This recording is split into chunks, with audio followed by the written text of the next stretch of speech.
গুণার কারণে কিন্তু অর্থের কোনো পরিবর্তন ঘটে না, কিন্তু অজীব গুণাটা একটু গুরুত্বপূর্ণ, অর্থের দিকে না।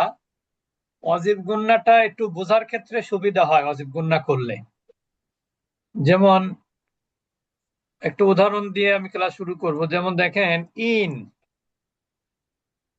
ইন ইন্না অক্ষর কিন্তু একই, পার্থক্যটা শুধু এখানে কি, এখানে সাকিন নুনে, এখানে তাজদিদ নুনে। বুঝতে পেরেছেন? তারপর আন্না। তা এই যে যে ইন্না, এখন কেউ যদি ইন্না শুনতে কিন্তু ভালো লাগে দেখবেন, এবং ইন্না মানে কিন্তু নিশ্চয়ই। এই জন্য এই ওয়াজিব গুন্নাটা অবস্থার প্রেক্ষিতে অর্থ বোঝার ক্ষেত্রে অনেকটা মানে সহযোগী হয় আর কি। কেউ যদি গুন্না করে, সেই সেন্স থেকে অজীব গুন্নাটা আমার কাছে মনে হয় অন্যান্য গুন্না থেকে জরুরি পড়াটা।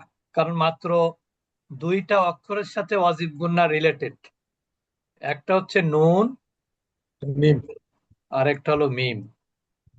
এবং অজীব গুন্নার জন্য শর্ত হলো নুন এবং মিমে তাজদিদ হওয়া। এখন একটা কথা মনে রাখবেন সবাই, তাজদিদ হলেই কিন্তু অজীব গুন্না হবে না। হবে? তাজদিদ জব। হলেই অজীব গুন্না হবে না। গুন্না অজীব হবে, গুন্না হবে, কিন্তু সেটার নাম অজীব গুন্না হবে না। অজীব গুন্নার নাম নিতে হলে এর পূর্বের অক্ষর তানভিন এবং সাকিন মুক্ত হতে হবে। তানবিন এবং সাকিন মুক্ত হতে হবে। আমার কথা সবাই বুঝেছেন? জি। অজীব গুন্না হতে হলে নুন মিমে তাজদিদ ঠিক আছে, কিন্তু তার আগের অক্ষরে যদি তানবিন অথবা সাকিন থাকে, তাহলে সেটাকে কোনোভাবেই অজীব গুন্নার মধ্যে নিতে পারবেন না। সবাই বুঝেছেন কথা? জি জি ওস্তাদ জি। আর যদি এখানে এর পূর্বের অক্ষরে সুকুন বা তাজদিদ না, সুকুন বা তানবিন না থাকে, তাহলে নুনে মিমে তাজদিদ থাকলেই সেটা ওয়াজিব গুন্না। আপনি মিলায় দেখতে পারেন। বইতে অবশ্যই এভাবে বিস্তারিত নাই, এটা অভিজ্ঞতা থেকে বলছি। আমি যে বইগুলো পড়েছি তাতে নাই, আর অন্য বইতে, নতুন বইতে থাকতেও পারে। তাহলে নুন এবং আচ্ছা। মিমের তাজদিদ থাকলে খেয়াল করতে হবে তার আগের অক্ষর তানভীর হুম, এবং বা সুকুন সাকিন আছে। মুক্ত কিনা। যদি তানবিন সুকুন মুক্ত হয় তাহলেই কেবল ওয়াজিব গুন্না। আর তানবিন এবং সুকুন থাকলে সেটা গুন্না, কিন্তু সেটার নাম ওয়াজিব গুন্না বলা যাবে না কোনোভাবেই। ওয়াজিব বলা যাবে না আর কি। ওয়াজিব বলা যাবে না। তাহলে আমরা কেমন দেখেন এখানে, সুম্মা, সবাই বলি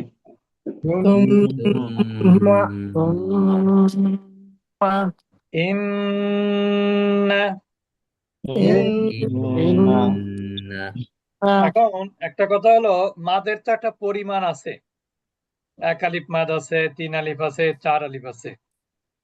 গুন্নার কিন্তু পরিমাণ আছে, যেটা আমরা ছোটবেলায় আমরাও জানতাম না, এবং বড় হয়েও জানতে দেরি হয়েছে। সেটা হলো, গুন্নাটা হবে এক আলিফ মাদের সমপরিমাণ। এখন কেউ যদি এভাবে বলে সুম্মা, তাহলে কিন্তু ওটা সঠিক হলো না। ইন্না, সঠিক হলো না। গুন্নাটা এক আলিফ মাদ করতে যে দুই হারাকা পরিমাণ সময় লাগে, গুন্নাটা ঠিক একই পরিমাণ করতে হবে। সুম্মা ইন্না, এভাবে আর কি, বেশি সময় ধরে গুন্না করা যাবে না। অনেক সময় কারি সাহেবরা করে, কারণ পড়ার শুনতে ভালো লাগে সেই জন্য করে। কারণ কারি সাহেব তো আর আমরা না, ঠিক না? এক হিসেবে সবাই কারি। কারি কাকে বলে জানেন? রিসাইটার। যে পড়ে যে পড়ে কারি কে? যে রিসাইট যে করে পড়ে সেই কারি। তার জি। পড়া কেমন সেটা বড় ফ্যাক্ট, সেটা ফ্যাক্টর না। কেউ যদি মাদ গুন্না কোনো কিছুই না পারে, তবুও সে কারি। আমার কথা বুঝেছেন? জি। আচ্ছা, তবে কোরআন হাদিসে আছে রুব্বা ক্বারিন ইয়াকরাউ ওয়া ইয়ালআনুহু, মানে কিছু শব্দ বাদ পড়তে পারে। তো কিছু কিছু কারি সাহেবের জন্য কোরআন কি করে, লানত করে। বুঝেছেন কোন কারীদের জন্য? ভুল উচ্চারণ করে। যারা ভুল পড়ে, যারা হায়ের জায়গা হা বলে, যারা মাদের জায়গায় মাদ করে না, মাদ আছে যেখানে সেখানে মাদ করে না, যেখানে মাদ আছে নাই সেখানে মাদ করে, তাদের জন্য কোরআন কি করে, লানত করে। ইন্না, তোমায় বলি, তুম্মা মিন্না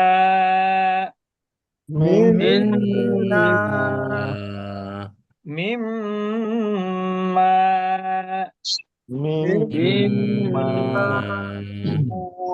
লাম্মা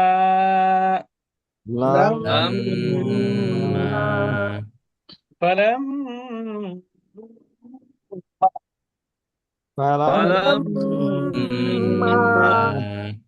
ইন্নামা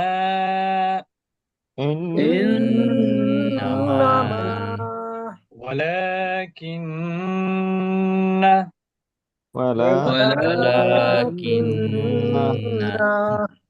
জান্নাতিন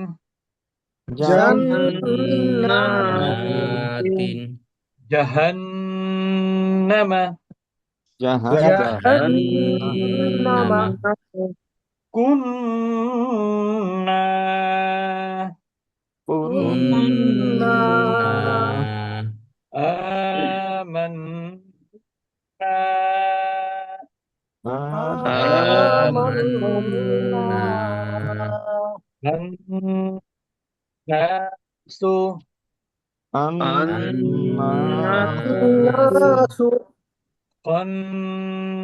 الناس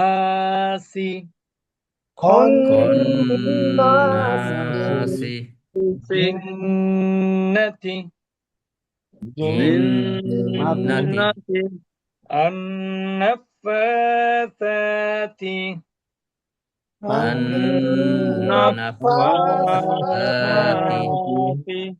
এই হলো ওয়াজিব গুন্না। কোরআনে অনেক জায়গাতে ওয়াজিব গুন্না আমরা ইনশাল্লাহ পাবো।